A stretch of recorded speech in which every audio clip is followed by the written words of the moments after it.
Wakiita watu wako na loyal fans, msisahau kuniamsha. Jua wangu hata si fans, ni family.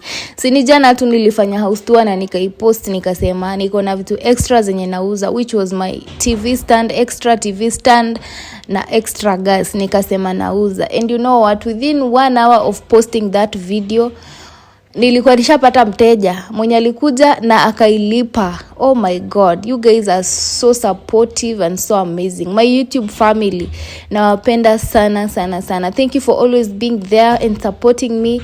Watu wangu wa Premier Gang, kwa sababu customer wangu ni wa Premier, haki ya Mungu.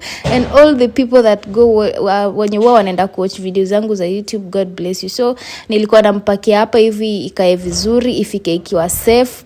Gas yake, mtungi yake ya gas na stand. So already nilikuwa nisha pack na ndio hiyo ikaenda. So thank you so much my YouTube family, nawapenda.